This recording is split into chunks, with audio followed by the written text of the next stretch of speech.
सुनो, वो औरत कौन है जो नमाज पढ़े तो नमाज नहीं होती, रोजा रखे तो रोजा कबूल नहीं, ज़कात दे तो ज़कात कबूल नहीं। और सुनो, इससे थोड़ी सी इधर को हटके, वो औरत कौन है जो कुरान पढ़े फिर भी जन्नत में नहीं जाएगी, जो नमाज पढ़े फिर भी जन्नत में नहीं जाएगी। मेरी बहन सुन ले, वो औरत वो है जो कुरान पढ़े, नमाज पढ़े, तस्बीह पढ़े, जन्नत में नहीं जाएगी। कौन है वो है जो अपने शौहर से लड़ती है, जो अपने शौहर को नाराज करती है, जो अपने शौहर को तकलीफ देती है, जो शौहर को जलील करती है, जो शौहर को बेइज्जत करती है। नबी फरमाते हैं ऐसी औरत कितने कुरान पढ़े, नमाज पढ़े, फिर भी जन्नत में नहीं जा सकती। बेशक बेशक। इतना हक है शौहर का। समझ में आ रही है? आज के बाद कोई भी बहन अपने शौहर से ना लड़े, कोई भी बहन अपने शौहर को ना सताए। अल्लाह, बड़े पीर साहब की मां को देखो यार, सुभान अल्लाह। बड़े पीर साहब की मां खुद कहती हैं, तवज्जो है ना, क्या कहती हैं? कहती हैं मेरा बेटा जब तक दूध पिया ना, मैंने कभी भी बगैर वुजू दूध नहीं पिलाया। सुभान अल्लाह। बेशक बेशक। और मेरी बहनों को 8-8 दिन हो जाते हैं, न कुरान पढ़ती न नमाज पढ़ती, एक आध दो पढ़ लेती, वरना ज्यादातर 24 घंटे में कम से कम आधा घंटा मोबाइल जरूर चला लेती है, कम से कम बताया मैंने, वरना तो बाज तो 3-3, 4-4 घंटे मोबाइल चल नहीं है। और 8 दिन में 24 घंटे में आधा घंटा कुरान नहीं पढ़ सकती।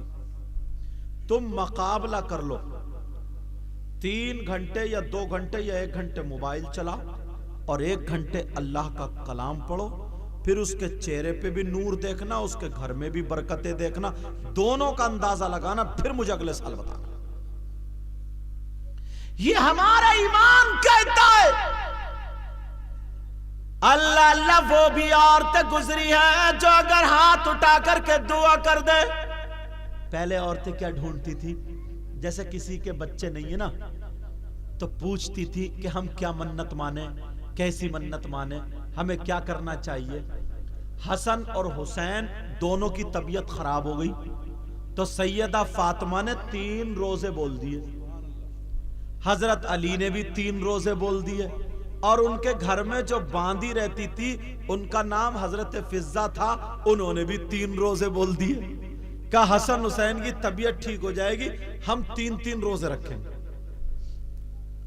अब अंदाजा लगाओ, मन्नत बोली जा रही है, मन्नत।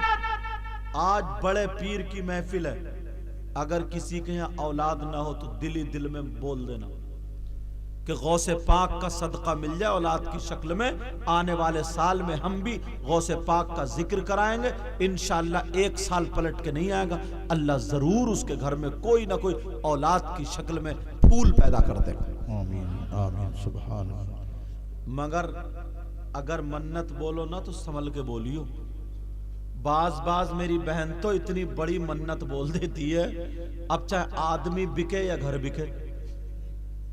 एक औरत के सर में दर्द था, बोली मेरी सर का दर्द ठीक हो जाए 500 पतीले पकाऊंगी, और 1.5 बीघा जमीन थी। अब बताओ क्या बिकेगा, अंदाजा लगा सकते हो। अगर कोई मन्नत माने ना तो संभल गए। गौसे पाक के जमाने में एक बूढ़ी औरत ने मन्नत मानी, बता दूं, तवज्जो बेटा, वो मन्नत क्या मानी, जरा गौर करे, जरा गौर करे। तवज्जो रखो बेटा, तवज्जो मेरी तरफ। वो बूढ़ी औरत रात भर सोचती रही क्या मानूं क्या मानूं सुबह फजर में कहने लगी, या अल्लाह अगर मेरी बहू के या कोई बेटा हो गया, पोता हो गया, तो 9 हाथ का बकरा काटूंगी। कितना बड़ा? तुमने देखा कभी 9 हाथ का बकरा? अब बुढ़िया बोल गई। भाई औरत तो कुछ भी कर सकती है, बोल गई तो बोल गई। अब उसका शौहर बोला, अरे तुझे क्या जरूरत थी 9 हाथ का बकरा, ऊंट बोल देती ऊंट। तो बोली ना, मन्नत तो मन्नत ही है, आएगा बकरा ही। अल्लाह ने उसकी बहू को उम्मीद भी दे दी। अब जैसे उम्मीद दी, अब तो बुढ़िया चक्कर में पड़ गई। बुढ़िया बोली, मैं तो ऐसे ही बोल बैठी, मुझे क्या पता हो ही जाए। अल्लाह ने उम्मीद दे दी जैसे उम्मीद हुई। बेटा ये नाजिम भाई के पीछे जो बैठे, क्यों कंकरी मार रहे हो? मैं तुम्हें देख रहा हूं। हाँ, तवज्जो रखो, तवज्जो। अब ठीक रहोगे ना? 9 हाथ का बकरा बोल गई। अल्लाह ने उम्मीद दे दी। अब ढूंढती फिर रही है बकरे खरीदने बेचने वालों से। 9 हाथ का बकरा मिले तो बता। का बुढ़िया तू पागल हो गई है क्या? 9 हाथ का बकरा कहीं मिलता है? बड़ी मुश्किल से 5 हाथ का मिल गया। अब ढूंढती फिर रही है मुफ्तियों से, साहब मैंने 9 हाथ। और बहू इतनी खतरनाक थी, औरतों ने कह दिया अगर बकरा नहीं मिला तो तेरा बच्चा मर जाएगा, ठीक नहीं रहेगा। औरतें ऐसी निकालती है, मन्नत पूरी होनी चाहिए। बहू भी इतनी खतरनाक थी, छुरी चांडे बैठी थी, या तो बकरा कटेगा या फिर ये बुढ़िया कटेगी। यहां तो अब बुढ़िया परेशान, बकरा तो मिलेगा ही नहीं, बारी मेरी है। अब बुढ़िया ढूंढती फिर रही है, ढूंढती फिर रही है, मिल जा मुफ्तियों के पास गई। एक मुफ्ती साहब बोले, बूढ़ी बूढ़ी माँ 3 बकरे जोड़ लेना। कितने जोड़ लेना? कहा 3 बकरे जोड़ लेना। बोली नहीं, काटूंगी भी एक ही। अब बुढ़िया ढूंढ रही है, बुढ़िया गई, कटेगा जरूर, या तो बुढ़िया या बकरा। अल्लाह अल्लाह मुफ्ती साहब के पास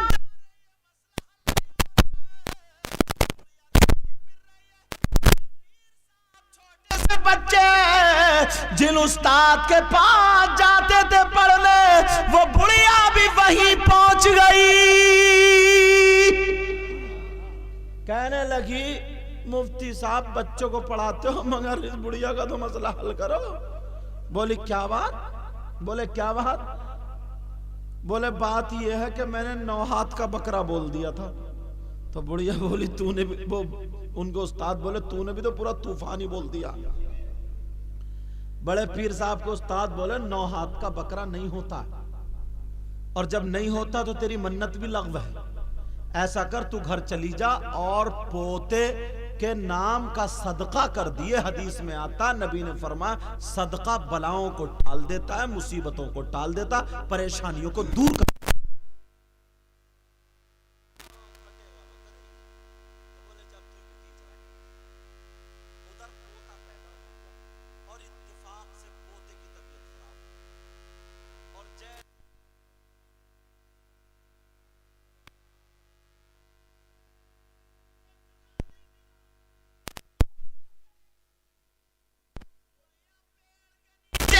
रो रही थी, तो मैं अपनी बहनों से कहूंगा जरा छोटी सी मन्नत बोल दियो, कहीं बड़ी बोल दो जमीन उमीन बेचना पड़े ना। तवज्जो है ना? अल्लाह अल्लाह। अब वो बुढ़िया पेड़ के नीचे रो रही थी, क्या होगा? कटने का डर था। सारे बच्चे हंस हंस के कंकरियां मार मार के जाने लगे, मगर बड़े पीर साहब भी पढ़ के आ रहे थे। बुढ़िया को रोते हुए देखा, रुक गए, कहने लगे माई क्यों रो रही हो? कहा क्यों रो रही हो?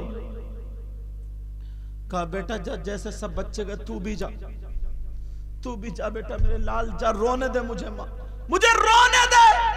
बड़े पीर बोले माई कैसे रोने दूं, मैं तो उस खानदान में पैदा हुआ हूं जहां रोते हुए का आंसू पोंछे जाते हैं, मैं रोने कैसे दूं। बड़े पीर ने कहा माई बताओ, तो कहा बेटा बड़े बड़े मुफ्ती रह गए तो तुमसे तो मसला हल नहीं होगा।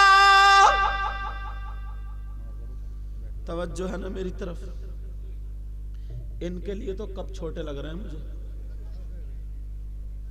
तवज्जो। कहा माई, बड़े पीर क्या बोले, कहा माई बोलो तो क्या बात है। कहा बेटा क्या बताऊं तुझे, बड़े बड़े मुफ्ती तो हट गए, तू इतना छोटा बच्चा क्या मसला बताएगा। उस बुढ़िया को क्या पता था ये हजरत अली का पोता है। सुभान अल्लाह, सुभान अल्लाह। नबी ने खुद फरमाया था अना मदीनतुल इल्मी व अलीयुन बाबुहा, मैं इल्म का शहर हूं, अली उसका दरवाजा है। बेशक। क्या पता था ये हजरत अली का पोता है। कहा माई बताओ तो हो सकता मसला हल हो जाए। बुढ़िया संभल के बैठी, अच्छा बेटा जब नहीं मानता तो एक बात बता, तूने कभी 9 हाथ का बकरा देखा है। बड़े पीर बोले मतलब 9 हाथ का बकरा, बोली यही तो मेरी मत मारी गई, मैंने सोचा समझा नहीं, पहले बोल गई। ऐसे मेरी बहनें कभी कभी सोचती समझ में बाद में पहले बोल जाएं, अब पिट कुट के कह रही है गलती तो मेरी थी।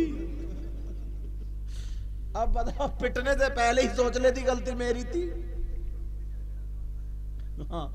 अल्लाह अल्लाह। बड़े पीर कहने लगे माई क्या मतलब का 9 हाथ का बकरा बोल दिया। बड़े पीर बोले फिर मिला या नहीं मिला, का नहीं मिला।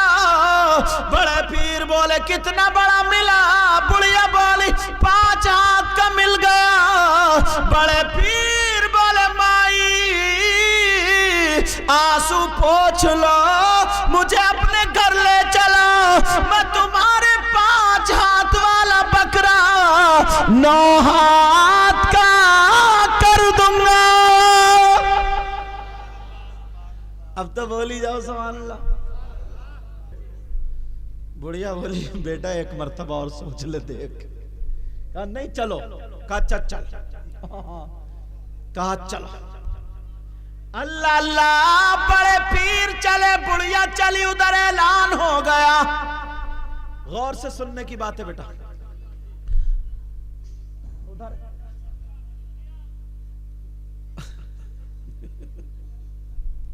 उधर ऐलान। बेटा बच्चों बात मत करो, उधर बोलना पड़ रहा हूं।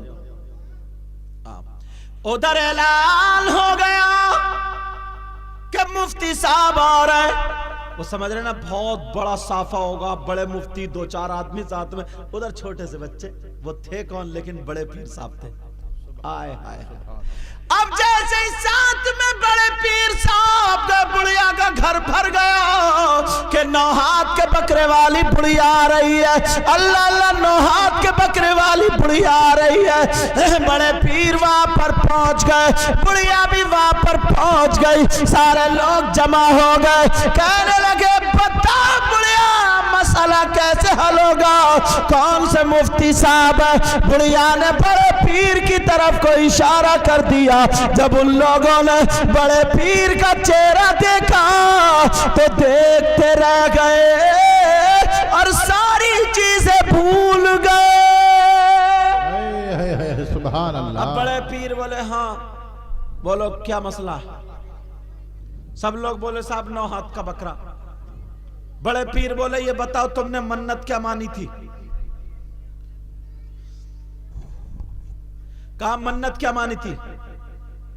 बुढ़िया बोली हो अभी तो पेड़ के नीचे बताया था, लग रही आ गई कटने की बारी। बुढ़िया बोली बेटा बताओ ना, करो 9 हाथ का बकरा करो। बड़े पीर बोले ये तो बताओ मन्नत क्या मानी थी। बुढ़िया बोली बताया नहीं था 9 हाथ का बकरा। तो बड़े पीर बोले मिला। बोली बताया था ना 4 हाथ का मिला। बड़े पीर बोले लाओ 4 हाथ का बकरा खोल के मेरे पास ले आओ। सुभान अल्लाह बोलो। वो 4 हाथ या 5 हाथ का बकरा बड़े पीर की बारगाह में लाया गया। कहा तुमने कहा था 9 हाथ का बकरा काटूंगी, कहा जो पोता पैदा हुआ वो कहा